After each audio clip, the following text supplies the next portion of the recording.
There are types of problems that classical computing will not be able to solve in a reasonable time. Quantum computing represents a fundamental shift because it harnesses the properties of quantum mechanics and gives us the best chance of understanding the natural world.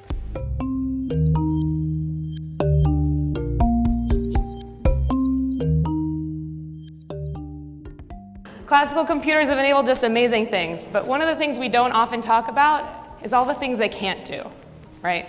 We talk about all the stuff they can do, there's so many things they can't. So why do we think quantum computing is actually going to allow us to solve some of these problems we can't solve classically, right? So it boils down to two fundamentally quantum effects.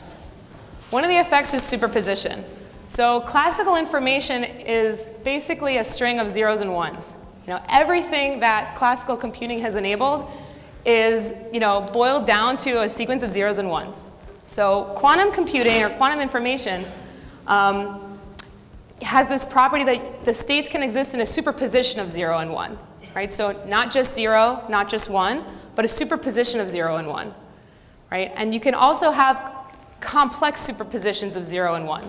So you start to be able to explore a much richer set of states. So if 1 qubit can be in a superposition of 2 states, then 2 qubits can be in a superposition of 4 states, and 3 qubits can be in a superposition of 8 states. So the possibility space you can explore is much more interesting and complex in quantum information. So the diagram on the right is showing you a superposition of 5 qubits, right? So you can be in a superposition of 32 states. So superposition is the first thing. The second thing is entanglement.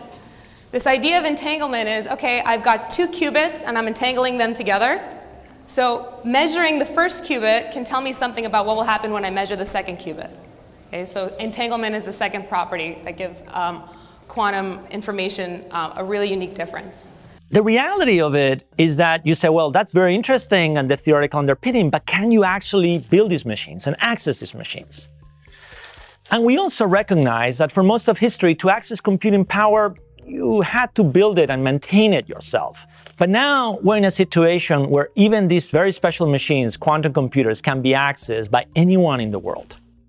In fact, the system looks as follows. You can sit in front of your terminal, write your program, you can send your zeros and ones, and when they get here to the laboratory where we are as an example, we convert those zeros and ones to microwave pulses. They operate about 5 gigahertz, and we send them down a cryostat that operates about 15 millikelvin temperature, and we get to use those microwave pulses to manipulate these qubits, to perform those superposition and entanglement and interference operations, and then return the result to the user, who is using a regular classical computer. This is what the inside of these beautiful machines look like. I say beautiful because they're really gorgeous pieces of engineering and science. And you're seeing the inside of this cryostat, that golden chandelier. And those wires are the means by which we send those microwave pulses down. At the very bottom of that golden chandelier is where we have the quantum processor itself, where we perform those operations. So if we go and look inside, this is what a quantum processor looks like. In our case, in IBM, we use superconducting technology. Specifically, we use a qubit device called the transmon qubit. And what you're seeing is, at the core of it, if you look at the bottom right-hand side, we have a device which is called a Josephson junction that is about 100 nanometers by 100 nanometers, roughly the size of the coronavirus, in fact. So 100 nanometers by 100 nanometers, and essentially allows us to create an artificial atom with a ground state and an excited state that is the basis then with which we can couple it to other qubits. And you're seeing on the right-hand side those wiggly lines that we've labeled microwave resonators. And that's what allows us to couple the qubits with one another and then perform these entanglement and interference operations that give quantum computing its power. What I'm holding here is Tangle Lake. This is our 49 superconducting qubit quantum processor. And this is our first step towards a quantum computer. A quantum computer will not look like a classical computer. This is a machine that's going to look like no other that we've built before. You can't just take the quantum processor chip and plug it into an already general quantum computing system. We have to really take a systems approach to quantum computing because we have to build the whole quantum computing system. What we are trying to do is we are trying to fundamentally create a different type of computer, and where we are using the properties of fundamental properties of quantum mechanics to make computers, where we are not only processing zeros and ones, we are using zeros and ones at the same time. We're currently making a spin qubit device at our 300 millimeter factory in Hillsboro, Oregon, and we're shipping those devices here for analysis. Spin qubits have several advantages. They are very compact. If we were to cram them together in a square millimeter, there would be space for 1 billion spin qubits.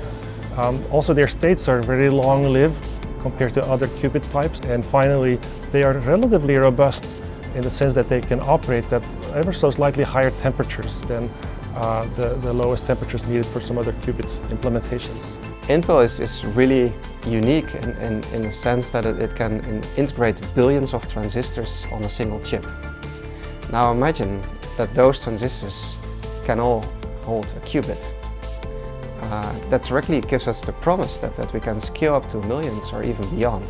So there's really no better system than a quantum computer that we would use to understand sciences such as biology, such as chemistry, medicine, how to design drugs, how to treat for cancer. Qubits operate at very low temperatures. So we use a special enclosure called a dilution refrigerator that is roughly 250 times colder than outer space. And when you open it up, it looks something like a steampunk chandelier. Intel's manufacturing and architectural expertise will actually lead to a more scalable system. You would be able to complete a sequence of calculations exponentially faster than you could ever hope to do with a classical supercomputer. New materials for energy, financial optimization, new medicines for various diseases. We're about 10 years away from a commercially viable quantum system. There are many pieces to the puzzle of building a quantum computer. I think about group chemistry a lot. We have material scientists, transistor experts, RF design engineers. I really love assembling a team and watching them come together to tackle a really hard problem. The tantalizing promise of quantum computers is that they can do certain tasks exponentially faster than classical machines. And the quantum supremacy experiment is proof that this is indeed the case. A lot of the work that we put in was not just these chips, but is also the infrastructure that you need to drive those chips. The cryostats that we install them in, all of the control electronics, software, all of this stuff is needed, and it all has to be developed.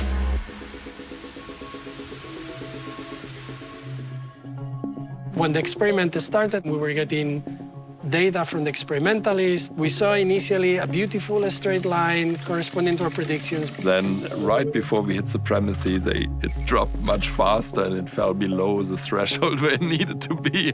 And there's nothing we can do because we don't know how to analyze past that. So everyone's like, oh, we're screwed because it's getting really, really bad at large number of qubits. It's like, well, maybe there's some really complex interaction between all the qubits. It turned out that the reason was rather benign. We calibrated a little bit better and then this problem disappeared. So there wasn't like oh, we did it. I think we crossed it, and then it wasn't clear that we crossed it, so we crossed it a little bit further. It took me like a day to realize, like, hold on, this is actually experimental data. It's kind of amazing to see, how well the theory works. The processor that achieved quantum supremacy is called the Sycamore processor.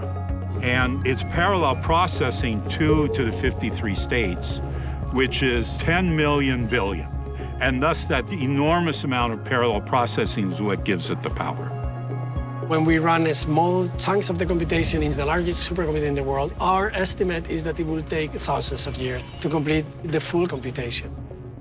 Technologies are born this way. Let's say the space age started with a satellite orbiting Earth, and it was not doing much, it was just beeping. The big technical achievement of quantum supremacy was really dependent on all this young talent who's kind of taken this and gotten it to work at a very technologically capable level. Our next milestone is to create an error-corrected logical qubit. It's simply a collection of physical qubits, stable enough to hold quantum information for a long period of time. We start by reducing the error rate of our physical qubits, then combining 1,000 physical qubits to create a single logical qubit, and then scaling that up to 1,000 logical qubits, at which point we will have created an error-corrected quantum computer. Today, we are focused on enabling scientists and developers to access beyond classical computational resources. But we hope to one day create an error-corrected quantum computer.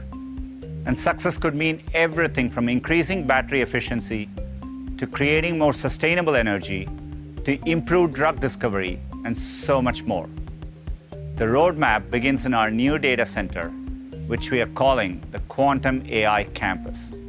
Let's step inside. This is actually a cryostat, and you're looking at the inside of a quantum computer.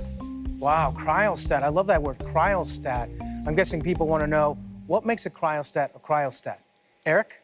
Well, everything you see here, from the wiring to the aluminum, copper, and gold metal stages, have been chosen to create a cold and quiet environment for our quantum processors to operate. Right. And in English?